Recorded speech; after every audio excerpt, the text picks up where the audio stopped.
Organizing, sharing, and passing down your family tree information can often be a bigger challenge than the research itself. In this video, I'll share my personal approach to addressing these challenges, offering insights and ideas that hopefully can help you with your own family tree journey. There are a ton of options to share and preserve your family tree research, each coming with their own advantages and disadvantages. My preferred approach involves using both binders and a digital storage device. Binders provide an appealing and tangible item that can easily be edited, showcased, and passed down. You should also have your records digitized and saved to some external storage device. This will serve as a backup to the physical binder and allow you to share those files with any extended family. This does not mean randomly stuffing your work into a binder and having a ton of meaningless file names on a flash drive. The key for this approach to work is organization and indexing in both the binder and all of its digital file counterparts. I think the best way to accomplish that is by issuing unique ID numbers to each individual and source in your family tree. These IDs should then be consistently used across all digital files and work papers in the binder, allowing easy cross-referencing and navigation for all users regardless of their experience level with genealogy.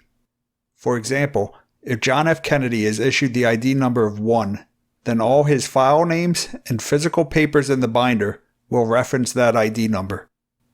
Unique IDs eliminate any confusion of files for individuals with similar names, and they give greater flexibility in customizing your binder for another relative without renumbering and indexing everything again. Other ID systems lock you into one focal person and lose their value when you change what branch of the family you are working on.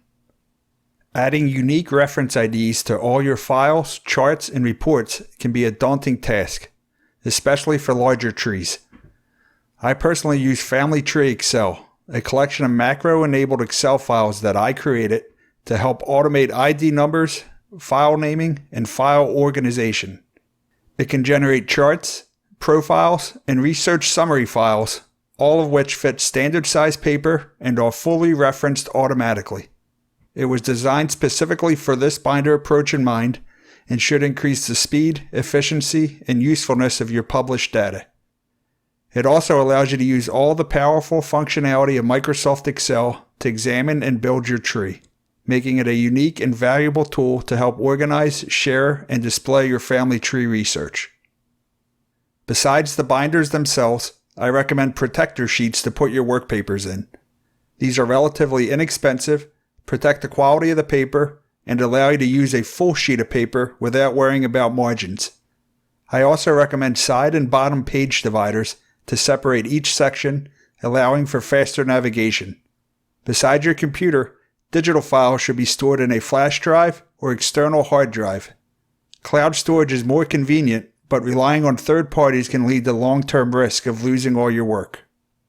Family tree research is a never-ending journey, so waiting years to publish anything while trying to get a completed tree will only increase the risk of all your hard work being lost.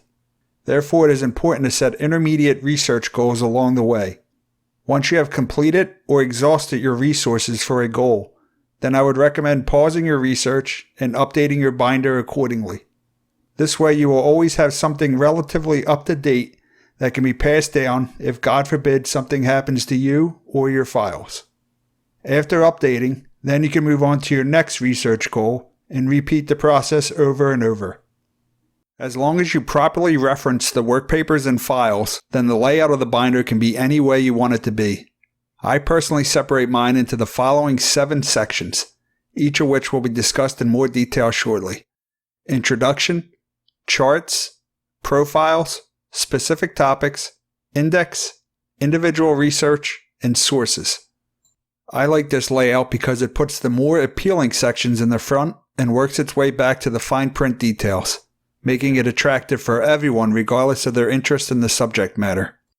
Your digital file folders should try to replicate the binder sections for easier reference back and forth. A small introduction at the start is a good way to help ease people into the binder.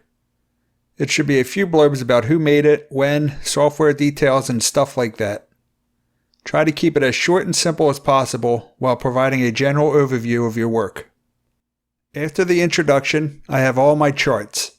Charts are a simple and appealing way to summarize both up and down your family tree, making them the ideal way to start any binder. They can be used to showcase your ancestors, a specific line, the descendants of an ancestor, or all the above. Ideally, any chart you decide to use will be clearly labeled and display some unique ID for each relative. That way they can be cross-referenced to other sections in the binder and to the digital files. The corresponding file name should lead with the ID number of the focal person, followed by a description of the chart. I personally like to include an index behind each chart in this section as well. This should list everyone from the chart in ID order and can include additional information that may not have fit on the chart. This allows a quick reference and avoids cluttering the charts with excess details. Also note that when you have multiple charts, then bottom tab dividers may be useful for quicker navigation between them. Ultimately, what charts to include will be up to you. When looking over a chart, the next logical step is for someone to say, I want to know more about person A, B, or C. So I use the next section, which I call Profiles, to accomplish that. Profiles can be viewed as an informal biography for a person. They are a summary of all the research you obtained for them. They can consist of just their family group sheet, or have a ton of pages dedicated to every event in that person's life. I think it's better to avoid long text narratives filled with footnotes on these profile pages to avoid overwhelming the average user. If they want to see backup to your conclusions, they can go to the Research and Sources sections of the binder. However, the events included and how detailed the profile pages are will ultimately be up to you.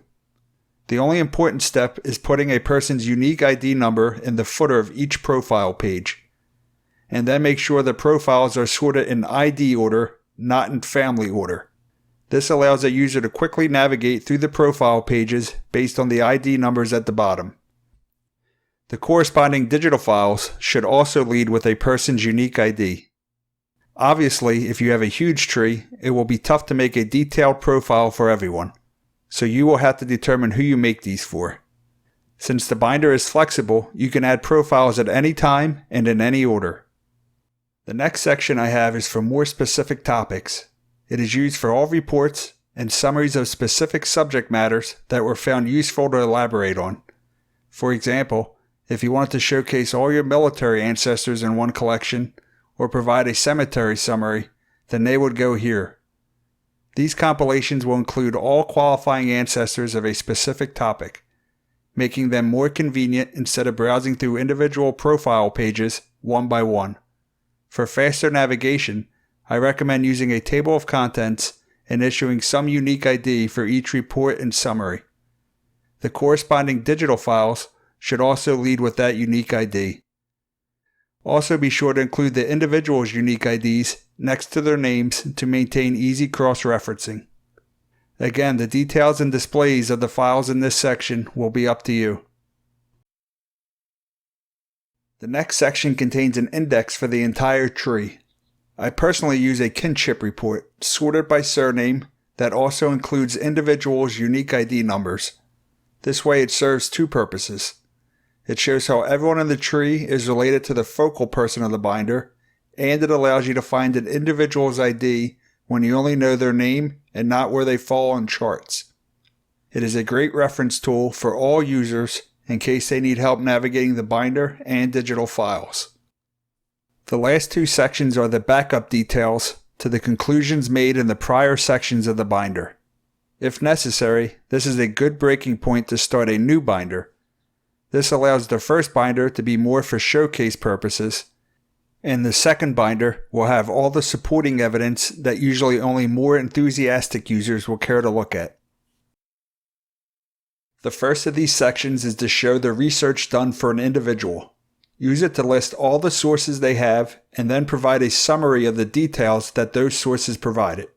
I think it's best to organize the research summary by categories like name, birth, death, and so on. This allows you and the users to easily see why you came to the conclusions that you did on charts, profiles, and reports. For example, Here is the lead research sheet showing all the sources I have for John F. Kennedy. Be sure to show the individual's ID in the footer to continue the easy cross-referencing from section to section. I then like to list the ID, description, category, date, citation, and notes for each source attached to the person. Giving each source its own unique ID makes it easy to reference the corresponding digital files. In the directory, I have a folder for sources. I put all the source files into this folder. Each file in here should lead with that unique ID number, followed by a brief description. I then have another folder which has a copy of just the sources that are attached to that specific individual. I label those files with the person's ID, followed by the source ID, followed by a description. So if I wanted to see JFK's death certificate, I can just go to the sources folder and look for the file starting with 101, or I can go to a specific research folder and look for the 1.101 file. Behind the lead index, I then have a page for each category showing the respective details of the sources for it. The data listed should reflect exactly what the source said for that category. This method, although tedious, forces you to examine all the source details and puts them in an easy to read and follow format. The categories and headings listed will be up to you. The important part is to have the person's unique ID in the footer for each research page and to show the source ID in each row to allow cross-referencing within the binders and with the digital files. You can also add an analysis at the bottom of the category pages explaining your selected conclusion when there may be conflicting information listed for a fact. It will be tough to make a detailed research summary for everyone in a large tree, so I would recommend following the same decision criteria that was used for creating profiles. For me, if they have a profile, then I think they should have a research summary as well to back that up. Be sure to keep the research summaries in ID order, and they can be added at any time during the process. The last section is an index of all the sources used in the tree. It has the unique source ID, date, description, citation, and notes for each source, and also lists the people attached to that source. This is just another reference tool that can be used to make navigating the binder and digital files easier.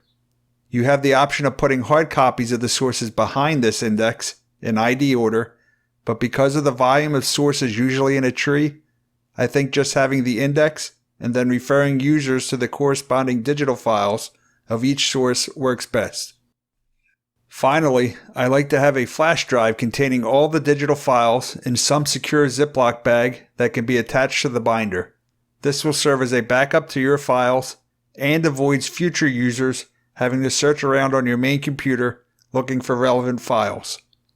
If you wish, you can explain how this flash drive is organized and the file naming structure in your introduction, or put some note inside the bag with the flash drive. Hopefully that showed how a unique ID numbering system and cross-referencing can simplify organizing, sharing, and passing down your family tree research. I think any user will find the ID system intuitive to understand, regardless of their skill level. The binder layout is extremely flexible, allowing information to be updated and customized at any time. All the examples displayed were automatically created, referenced, and indexed using Family TreeXcel. If you are interested in learning more about it, please check out the other videos on YouTube and visit FamilyTreeXcel.com.